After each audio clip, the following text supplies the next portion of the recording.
Today, Genesis chapter 1, we're going to do verses 6 through 13.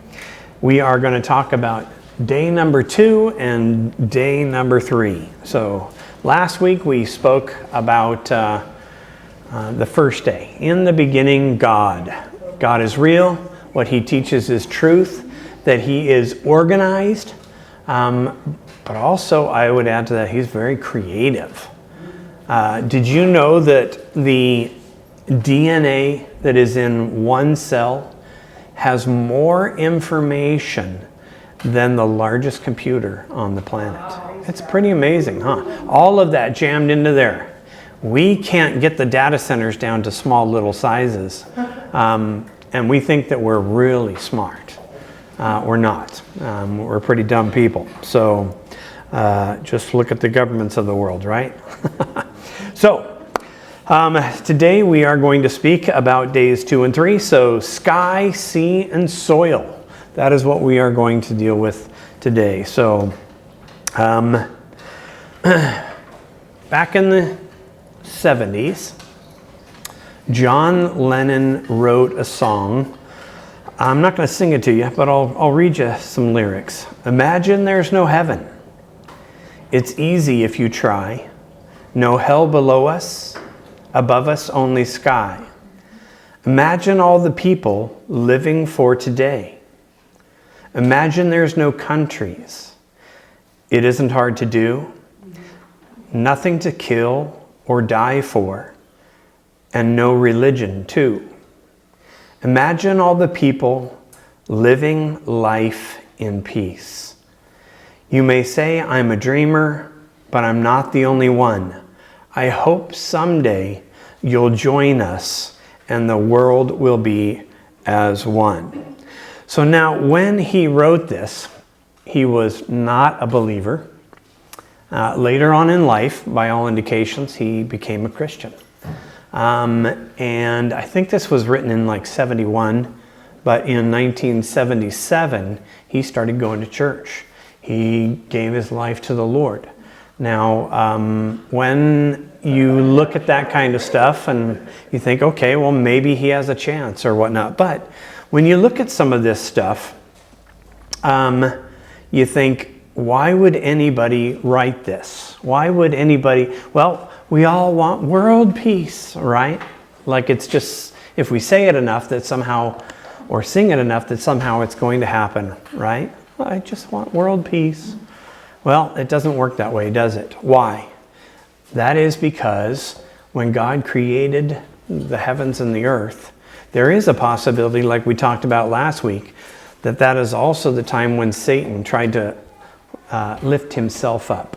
That gap theory, because the world became formless and void. God is never going to create something that cannot be inhabited by himself. In fact, when we go through the scriptures here today in creation, you will see over and over he says, and it was good, it was good, it was good. And God only creates good. But what does the enemy come to do? Steal, kill, and destroy. So you look at the world today and you look at the evil that's in it, even like John did back in the 70s, and just say, man, you know, if we could just all forget about heaven and forget about hell, forget about religion, which I'm not a very religious person either. It's not about a religion, it's about a relationship with the Lord. Religion is practicing rules. It's a bunch of rules and regulations. When we have a relationship, you're just accepting of the other person. But according to what God says, you have to accept what he says is truth. It's not accepting lies. That's what the enemy produces. So accepting truth. And we see that at the beginning of creation. And we have to understand that when we go through this, that when God said it, that is what he meant. We try and make things up and we try and do things. And if you just do this and that, and we become very disillusioned.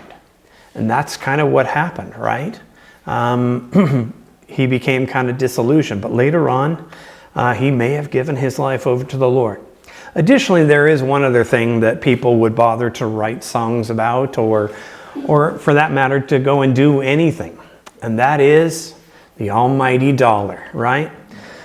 Amazingly, though, this song sold over 21 million copies. That's a lot of copies of a song. When you think about that, that's also a lot of money. It actually happens to be one of the reasons why he had amassed such a pretty good fortune. But at some point you come to that end where you're like, this isn't the answer. Something has got to give. And I think that's probably why he ended up going to church and giving his life to the Lord. Now, did he continue on in that relationship with the Lord? I don't know. I don't remember. I didn't track much of that. That's between he and the Lord. But 9 years later, he would die after writing this song. But only a couple of years after he gave his life to the Lord did he die. And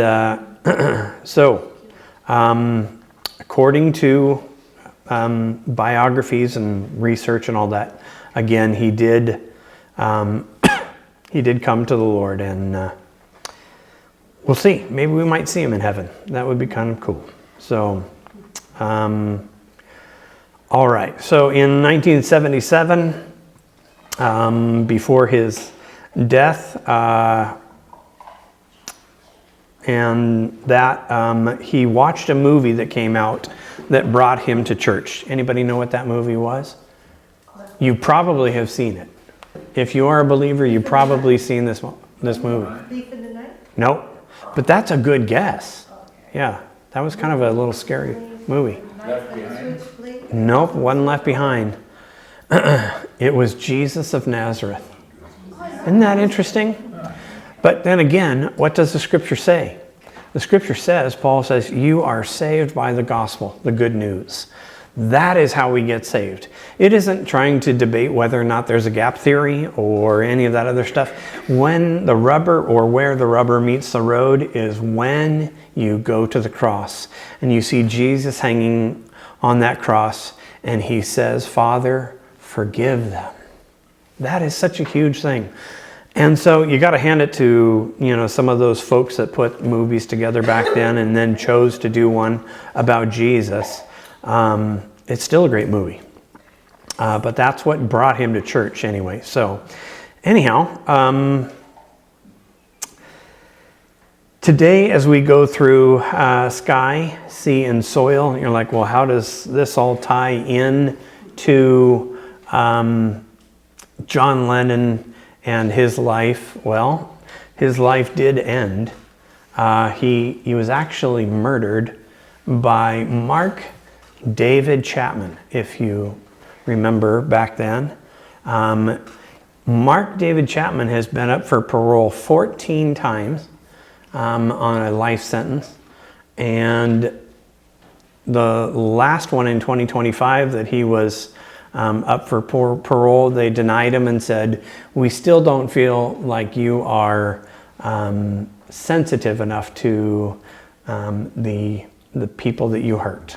And so they said, so you won't be up for parole until 2027 again. So who is Mark David Chapman, who ended up killing John Lennon? Well, I'm going to kind of weirdly bring this into where we're at today. But he was born here on the mainland, got kind of disillusioned with job and life, and then ended up, because he had such a poor upbringing, and his dad wasn't very nice to he or his mother, he moved about as far away as he could to a place that he thought was going to bring him peace. And where was that? Oh, one of my favorite places in the whole world, Hawaii. It's beautiful. Now, you think, well, what does that have to do with anything? Well, believe it or not, Mark David Chapman lived in Kailua, where my son and daughter-in-law and family live. He actually proposed to his wife, Gloria, who was there on the island and still alive today. He proposed to her on Kailua Beach, one of my favorite beaches. So, you don't often think about stuff like that when you are in paradise. But so why did he kill him? Because he was not at peace in his own heart. How did he come to a position? Because according to the biography that he has written and some of the interviews that he did with like Larry King and those over the years, he gave his life to the Lord. He became a Christian. In fact, even his wife, who was initially Buddhist, Gloria, changed and became a Christian as well. You think, how do you go from being a believer to killing John Lennon? You don't know peace. You don't really have peace. And in order to find that peace, you can't just imagine it. Like John had said, that's the title of that song, Imagine. Well, yeah, I can imagine a lot of things, but have we moved closer to peace or further away from it? The further we get from Jesus, the further we get from remembering the gospel, who Jesus is as the creator of the world, the worse things are going to get. And the Lord would say, you can't live like that. And he became depressed, Mark David Chapman. And he started getting into alcohol and drugs. And then he started hearing voices, and the story goes on, and eventually he ended up murdering somebody. So, and that's a sad thing, but how does that tie into sky, sea, and soil? Well, let's remember that there's an enemy who's trying to wipe out everything that God started, and he did a pretty good job there in the garden. But when we get to day 2 and day 3, and we start looking at what God did create, it really is beautiful. And we look at the skies above and the stars and the galaxies that we see, and it just kind of blows your mind to think of what is out there. There's got to be a God. Even the scriptures say that the heavens, the sky, declares the glory of God. When we look around at the ocean, now I don't know about you, but I love being at the beach. I love the ocean. To me, it's a very healing place to be, a place of peace. Maybe not for David Mark Chapman, but boy, for me, it certainly is. I got reminders on my phone just yesterday, and I actually sent a couple of them to my son from 16 years ago when we were all surfing over here on the coast. It was cool.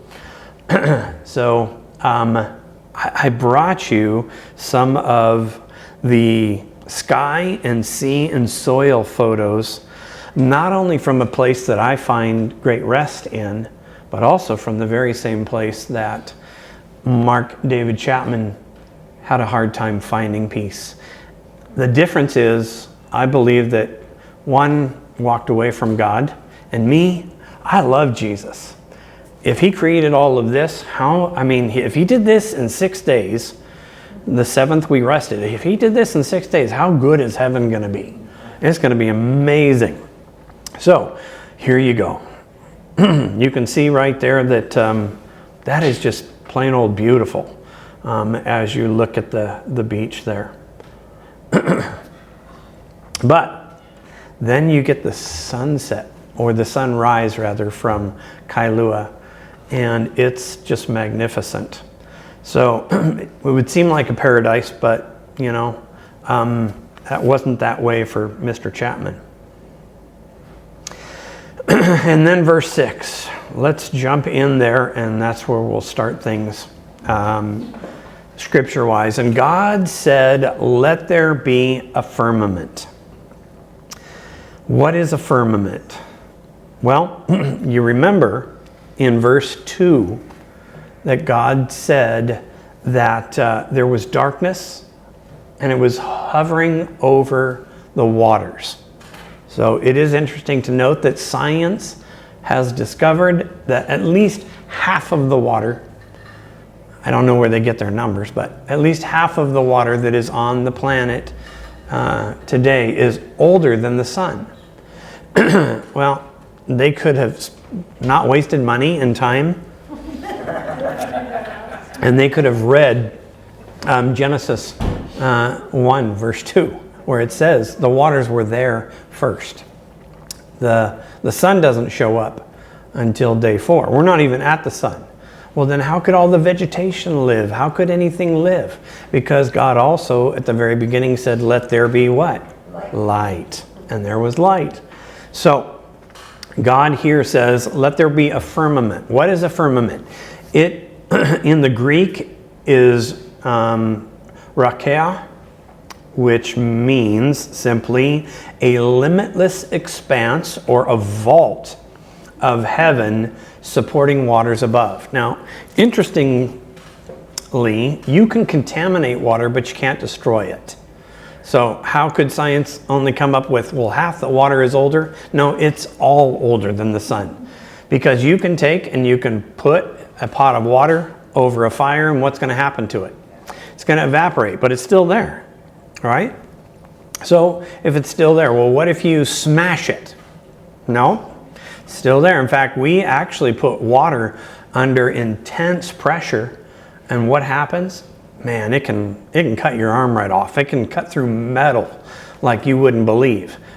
Pretty amazing. But you can light it, well, try to light it on fire. You can try to put it under pressure. The only thing that you can do is contaminate it.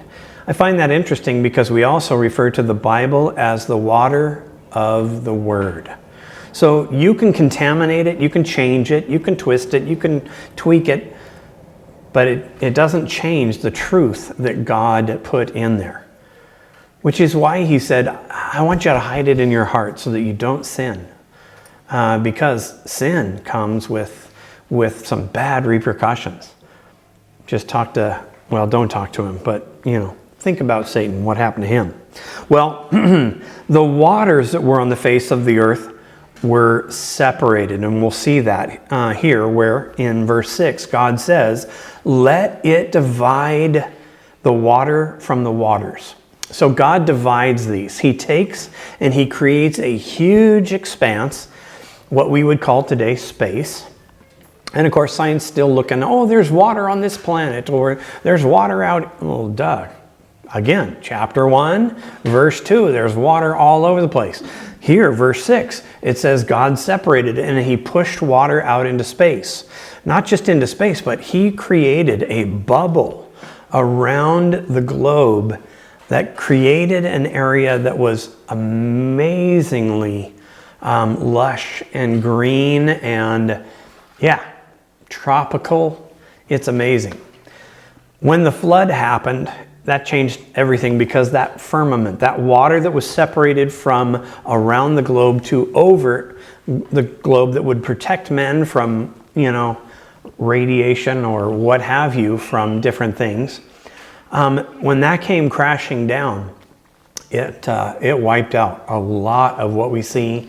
And then we end up with places like Antarctica, which, 1,000 foot underground, there's tropical lush rainforests, and you're like, what happened? Well, we're not going to get into too much of that right now because we're only going to day 3. We're not getting into the flood in chapter 6. So anyway, we will get into that somewhat later, but it is interesting to note that some of the areas were changed dramatically when the flood occurred, and that water barrier to protect the earth and us in it came crashing down. That's also why man was able to live a lot longer, because after the flood, man's numbers came down to 120. So that being said, God makes this separation. The sky, or the vault, the place where it's kept above the heavens, was there. And so we have this bubble on the earth, which is kind of a cool thing. So my bubble happens to be right there in Hawaii. Now, I am going to give you, just for fun, because this is the joy that I find in Kailua. And that's in family. But also, I want you to pay attention to, again, the sky, the sea, and the soil. It's absolutely beautiful. So there's my son and I, Kailua Beach. There's my dad being the lifeguard. There we are again. We were going to church that morning. And then my big brother, And then, of course, some parts of our family that are there as well. So anyway, I want to try and include everybody in there, but it's a beautiful place. I was talking to somebody the other day, and I was mentioning to them about Alex being over in Hawaii. And he said, wow, that's amazing, because he knew Alex when he was just a little guy. And he said, you know, we have some areas here in the West Coast that are just simply amazing. One of those does happen to be the area that we live in. Yeah, we burnt a lot of it down, sadly. But, you know, I have pictures, and I'll probably show them to you, of places here like on Elk Creek or Indian Creek or other areas that are every bit as beautiful as Hawaii. So you can go there and, you know, you can say, oh, that's where I find my peace. No, it won't be. You're only going to find your peace when you face Jesus, when you go to the cross. This might be beautiful, but it's still tainted by sin. This might be amazing when you look at the stars and the expanse in the heavens that are really limitless. We don't even know where the end of that is. But you're only going to find peace when you get to the feet of Jesus, when you look at him hanging on the cross and know that he died for all of your sin, all of your failures, and he said, Father, forgive them. So God called the firmament heaven and divided the waters which were under the firmament from the waters which were above the firmament. And it was so. It happened. Verse 8, God also called the firmament heaven, and the evening and the morning was the second day. Pretty cool. So how big is space? Well, we've got some pretty good cameras out there, and we can zoom miles and miles and miles and miles away. How many miles? Well, 92 billion light years is how far we can see, apparently. I don't know. I've got 20/15 vision in one eye, and I got 20/20 vision, and yet I still have to wear these things. So, so how far away is 92 billion light years? Well, let's convert that to miles. So, there you go. That's a lot of numbers, right? So, what is that number even, right? Well, that is 546 trillion, 833 quintillion, 534 quadrillion, 332 trillion, 891 billion, 911 million, 238,368 miles. Woo! That's a mouthful. So, and that's only as far as we can see. All right? So we really don't know the end of where that is. It is amazing to see what is out there, but we don't really know where the end is. Well, I do. God just said it, that it's a limitless what? Expanse. So it's limitless. It goes on and on and on and on just because you can't see it.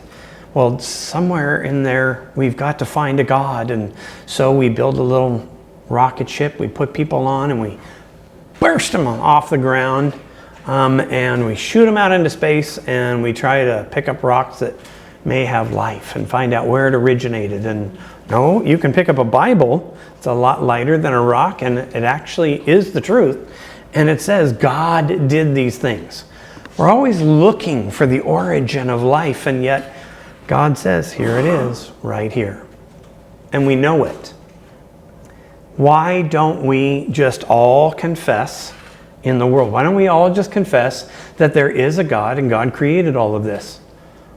Well, then that would make me accountable to the God that knows where the end of space is. But I don't want to be accountable to him. I want to do whatever I want to do. And so we just try and make up our own rules. We make up our own way. And yet God, now me, if you're like, okay, well, if that were me, I'd be like, bing, I'll flick you off the earth and I'll start over. And I can make another one look just like you, you know? But why doesn't he do that? He creates something beautiful like the sky and the sea and the soil, and we've seen some of the pictures. We live in one of the most beautiful places there is to live. And yet, how come it is that people still reject God? One thing: I want to do it my way. I want to imagine a life where there isn't something that is controversial, like sin. Imagine there's no heaven. Imagine no hell below us. Imagine everybody just living in harmony and peace. Well, you can imagine, but that's all it's ever going to come to, right? You can imagine a lot of things. But God said, this is what I did. I did this to create you. Isn't that amazing? Because how big is the earth? Is planet Earth? And we live on what we think is a pretty good sized rock here, right? Because it takes a while to get from one end of the United States to the other. I mean, you can get out there on the loneliest road in America, US 50, and go from one end to the other. And especially in that stretch there by Nevada. Oh my Lord, I've been through that a few times. It's, you better crank up the tunes or have some family with you. You know, that's an awful spot. Anyway, but the thing is we are nothing in a universe that is sextillions of miles long as far as we can see. So we are a tiny little dot that's not even visible. And yet God said, I am going to leave heaven and come here to die for you. I am going to create all of these things, but then I'm going to place my feet on the very soil that I made, but I'm also going to shed my blood for you. That's where peace is found. It isn't going to be the loneliest highway. It's not going to be out there in Hawaii, although I'd like to try that for a little bit longer. But what God says is truth, and that's what really matters. That's what will bring us peace. And God said, let the water under the heaven be gathered together in one place, or unto one place. Now this is interesting because we've all been taught that the earth is divided up, and that there was, in the formation of the planets, that over time, over millions or billions of years, that there was this term Pangea, that everything just kind of broke apart and floated over to where it is now. Well, let's listen to the truth, and let's listen to what God says, because that's not how it happened. God says that he drew all the waters that were left on the earth into one place. Well, if they were all in one place, or one ocean, if you will, or one sea, well, then there would just be one chunk of dirt, because he says here, and let dry land appear. So there was one. So there was one landmass, and did it all split apart? I can see where some of those puzzle pieces might fit together, but you're not going down far enough, because under the ocean, I mean, boy, there's places under the ocean that the mountains are under there, the volcanoes that erupt, and all that stuff that we've been watching over the last few years. That said, oh, because of the volcano in Hunga Tonga that went off under the ocean and blew up all that water into space, and the temperatures on Earth raised. And well, I'm sure that folks that maybe live near the Sahara, where like 1/3 of that is actually now greener than it has been in many, many years. It's because of CO2, trees and grass.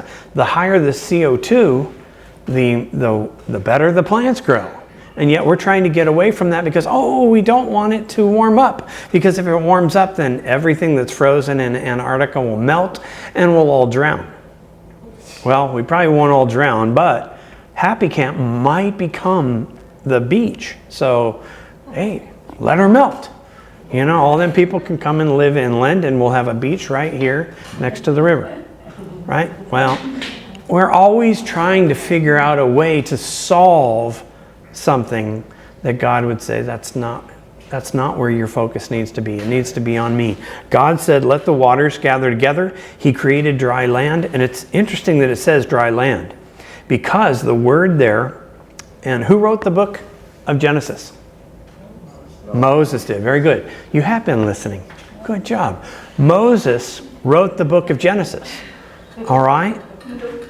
Does Moses know what dry ground is? Yes. Yes. In fact, of all people, he should, because what happened to him? Well, they got kicked out of Egypt after all the plagues. Remember that? And they walked through the Red Sea on what?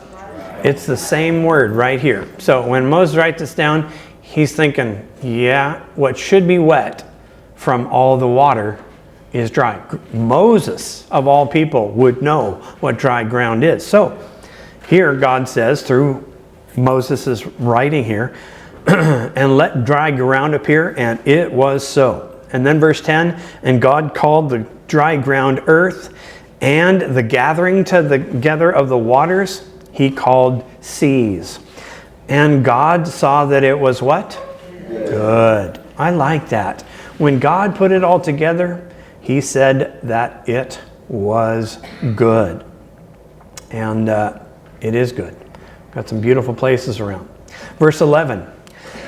And God said, let the earth bring forth grass, and herb yielding seeds, and the fruit tree yielding fruit after its kind, whose seed is in itself upon the earth. And it was so. And the earth brought forth grass, and herb yielding seed after his kind, and the tree yielding fruit, whose seed was in itself after his kind. And God saw that it was what? Good. And the evening and the morning were the third day. So God separates the waters. Then he gathers the waters into one place, and up pops the ground. And then on that dry land, what does he do? He plants grass and herbs and seeds and trees and all kinds of bushes and everything else. All the things that really take something that would normally look barren to look beautiful. We love that. In fact, my favorite color is green. Not just any green, but like forest green. I love what we have there. It's amazing. It is good, even though at the same time it's not good because it's been tainted by sin. So how much better is heaven, a new heaven and a new earth going to be, as we read at the end of Revelation? I'm excited to see that, see what's gonna be in that time. But here God says that he sprinkled the land essentially with herbs and grass and seeds and trees, and it was good. And they all yielded forth fruit or seed after his own kind. So, how many of you have seen the peach tree that can grow a tomato? What? Yeah, I know. Okay, it's not possible. Okay, it is not out there. Okay, so then why is it that we keep trying to reverse engineer all of God's creation? When you go to the store and you pick up that watermelon and you slice it open and there's like, whoa, no seeds in this baby. All right, we get to enjoy it more, right? So what do you prefer? Seeds or seedless? Depends on it. Well, that's where we go back to the almighty dollar, right? What do most people prefer? I don't want to have to spit the seeds out, so that's where the company come in and said, hey, we're going to engineer seed in such a way that it will only do what we tell it to do when we tell it to do that. And part of that is offering seedless whatever in the grocery store, because most people don't want to bother spitting out seeds. Maybe you had a grandma that told you, hey, stop spitting. That is gross. Well, then what am I supposed to do? Just swallow them. Then you had another grandma that said, don't swallow those seeds because you'll grow a watermelon in your belly, right? So, and of course we're like, oh man, that's got to be bad, you know? So, goofy stuff. But here God said, when I created the seed, it is only meant to bring forth what I tell it to. It's the only way it works. You don't see tomatoes coming from peach trees. You don't see vegetables producing fruit. You don't see, star thistle out here producing honeydew melon. It just doesn't work that way. God said, every single thing will be as I have ordered it to be. Which is why it's so important that we pay attention to what God is telling us. It's got to be His way. Why? Because it's right. So, my shirt today, Pono. In Hawaiian it means righteousness. It's right because God did it. When man has got a hold of it, what have we done? We've corrupted the whole thing. And we're doing it all because money, money, money. God creates this beautiful place and we destroy it. God said it was good. Oh, well then, if that's the case, then what about marijuana? Isn't that good? Well, I would say parts of it are probably good if you need it as medicine. But you should probably seek out a doctor to tell you that. Not any doctor, one that's going to be honest with you and not just try and sell you something that we have tried to engineer. So, God also created poison oak. Do you know how many people I know that smoke poison oak? 0. Okay? Do you know how many people I know that smoke pot? Sadly, a lot. Here's the problem. When you take something that God created good, Satan inevitably wants you to do what with it? Turn it into something bad. You have to be careful. We have to be careful. Even though there are good things out there. Okay? Morphine comes from plants. Other things. But what happens when you tweak what God created and you turn it into something that it was never intended to be used for? Then what happens? The pono goes away. The righteousness goes away. It becomes something bad. What God intends for good, Satan will always try to do something evil with it. But here's the other thing. We that have been tainted by evil, we that are sinners, God says, I can recreate you. He's going to recreate heaven and earth, which is awesome. Can't wait till that day. That's going to be cool. But right now, for you and I today, what can He do? Man, as beautiful as the pictures that we saw of Hawaii are, do you know what's more important to Him than all of this? You. You are more important. And He said, if you give your life to me, not only have I taken away all of your sin, but do you know what I'm going to do? I am going to make you a new creation. The old will pass away. He doesn't remember the old. It's gotten rid of it. It's over. Father, forgive them. Forgive and forget. That's what He's done. He will recreate you into somebody that you never knew that you could be. And I, for one, can say, yes, I'm glad that He's done that for me and for you guys and many of you tuning in online. But we have to take Him at His word, don't we? You can't just simply imagine all of these things because they're here right now.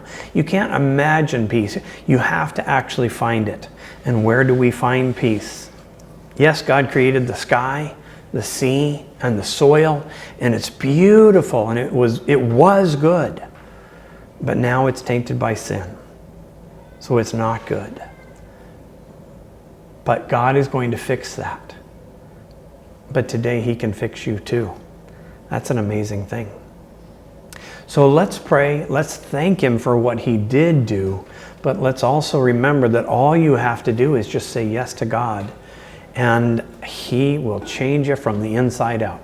He will make you a new creature, a new creation in Him.